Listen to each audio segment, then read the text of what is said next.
Bonjour et bienvenue dans Voir le monde autrement, votre rendez-vous hebdomadaire pour comprendre l'actualité mondiale avec clarté, sans parti pris. Chaque semaine, nous faisons le point sur les faits marquants aux États-Unis, en Europe, en Afrique, en Asie et au Proche-Orient pour vous offrir une vision globale et équilibrée de l'information. Alors Chloé, que s'est-il passé cette semaine aux États-Unis d'Amérique? L'accord commercial du 22 juillet 2025 entre les États-Unis et le Japon institué par l'administration Trump est centré sur une réduction des tarifs douaniers japonais à 15%, un investissement massif du Japon dans des secteurs stratégiques américains, une plus grande ouverture du marché japonais aux produits agricoles et industriels américains.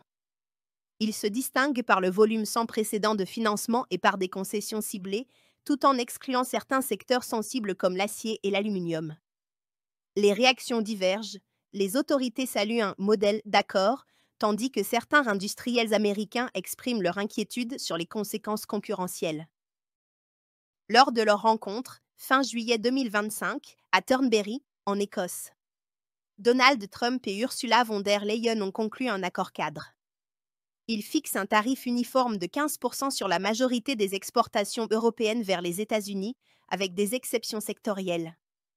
L'accord comprend également l'achat d'énergie américaine à hauteur de 750 milliards de dollars sur 3 ans, ainsi que 600 milliards d'investissements européens aux États-Unis. Donald Trump l'a présenté comme un deal officiellement conclu. Ursula von der Leyen doit maintenant le soumettre aux États membres pour ratification. Le 24 juillet 2025, le monde du catch a perdu l'une de ses plus grandes icônes, Hulk Hogan, de son vrai nom Terry Jane Bollea, est décédé à l'âge de 71 ans suite à un arrêt cardiaque à son domicile en Floride. L'annonce de sa mort a suscité une vague d'émotions planétaires.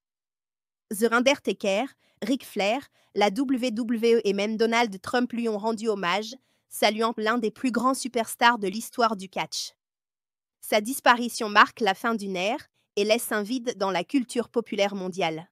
Concernant l'Amérique latine, le 24 juillet 2025, la Cour suprême du Brésil a refusé de délivrer un mandat d'arrêt contre Jair Bolsonaro. Il était accusé d'avoir enfreint certaines des restrictions judiciaires imposées depuis une décision antérieure. Bolsonaro reste néanmoins soumis à des mesures strictes. Il porte un bracelet électronique, doit respecter un couvre-feu et lui est interdit d'utiliser les réseaux sociaux.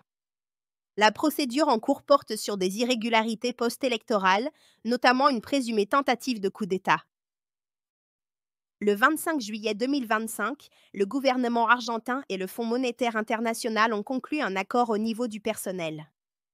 Il prévoit le versement de 2 milliards de dollars dans le cadre d'un programme de soutien macroéconomique. Le décaissement progressif est conditionné à la mise en œuvre de réformes structurelles, notamment budgétaires et sociales. Cet accord vise à stabiliser une économie sous forte pression inflationniste. Du côté de l'Europe et le NA, quelles sont les grandes actualités? le 25 juillet 2025, la fusée Vega a lancé avec succès 5 satellites depuis la Guyane française lors de la mission VV27. Ce tir marque une étape clé dans la restitution des capacités orbitales du programme spatial européen. Parmi les charges utiles figurent la constellation CO3D, dédiée à la cartographie optique en 3D, et Microcarb, un instrument chargé du suivi du CO à l'échelle planétaire.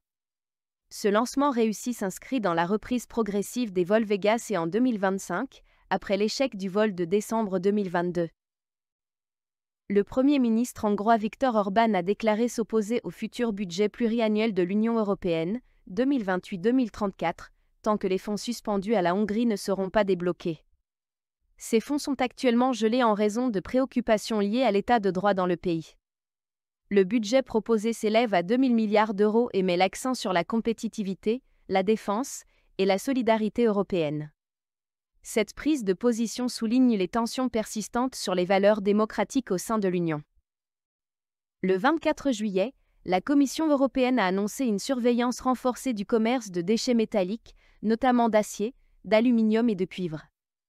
Cette décision vise à prévenir une pénurie de matières premières pour les industries bas carbone, alors que les exportations vers l'Asie et la Turquie entraînent une baisse des approvisionnements en Europe.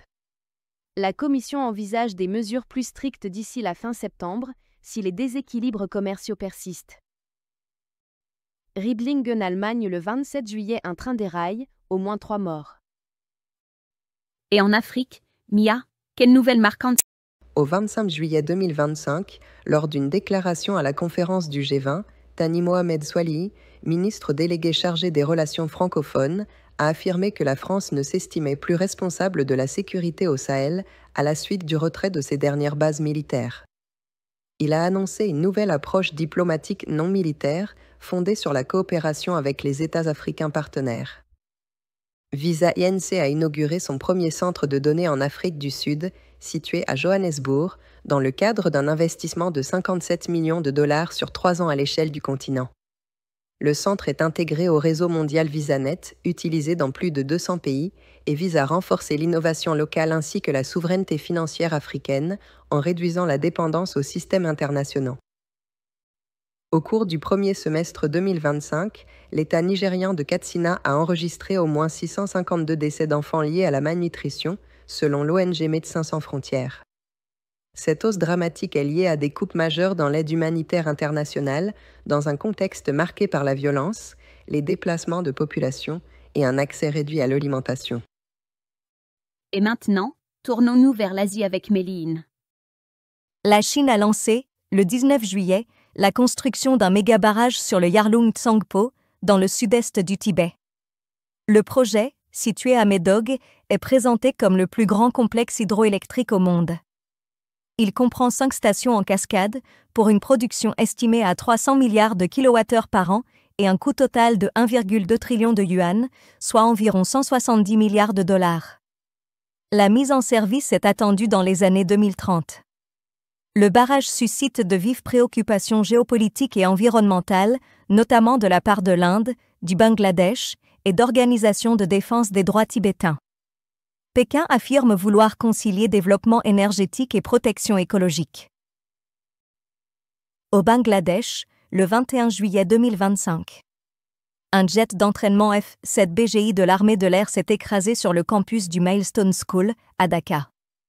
Le bilan est tragique, de nombreuses victimes au nombre de 20, principalement des enfants, et plusieurs blessés à peu près 171, souvent gravement brûlés. L'accident, attribué à une panne mécanique, a provoqué une vive indignation dans l'opinion publique. Des protestations étudiantes ont éclaté et une enquête officielle a été ouverte. Le geste héroïque d'une enseignante, qui a sauvé plusieurs élèves des flammes, est unanimement salué. Un conflit frontalier armé a éclaté entre le Cambodge et la Thaïlande, le 24 juillet 2025, marquant la pire escalade militaire depuis plusieurs années. Les affrontements impliquent des moyens lourds, notamment des bombardements aériens et de l'artillerie. Ils ont provoqué au moins 30 morts et plus de 150 000 déplacés en seulement quelques jours. La communauté internationale appelle à un cessez-le-feu immédiat, alors que la situation humanitaire se dégrade rapidement dans les zones frontalières. Qu'en est-il du Proche-Orient, Karim? Gaza, le 25 juillet 2025. Les dirigeants de Paris, Londres et Berlin ont lancé un appel conjoint à un cessez-le-feu immédiat. Ils dénoncent une crise humanitaire devenue intenable et exigent la levée des restrictions sur l'aide humanitaire. Les 3 capitales européennes se disent prêtes à coordonner des mesures diplomatiques pour faire cesser les combats et relancer un processus politique de paix. Paris, le 24 juillet 2025. Le président Emmanuel Macron a annoncé que la France reconnaîtra officiellement l'État de Palestine en septembre, à l'ONU. Un geste diplomatique fort qui ferait de la France le premier pays du G7 à franchir ce cap. La décision s'inscrit dans un contexte de crise humanitaire aiguë à Gaza et vise à relancer une solution à 2 États. La réaction a été immédiate, Israël et les États-Unis dénoncent la démarche, tandis que d'autres voix saluent un signal politique fort en faveur de la paix. Gaza, le 26 juillet 2025. Sous pression internationale croissante, l'armée israélienne a annoncé la reprise des largages aériens d'aide humanitaire. Des couloirs sécurisés et des pauses temporaires dans les combats sont également mis en place. Mais les ONG restent critiques, ces mesures sont jugées insuffisantes et les largages peu fiables face à l'ampleur des besoins. La situation humanitaire demeure critique dans l'ensemble de la bande de Gaza. Merci de nous avoir suivis. Retrouvez-nous chaque semaine pour un nouveau point sur l'actualité mondiale. À très bientôt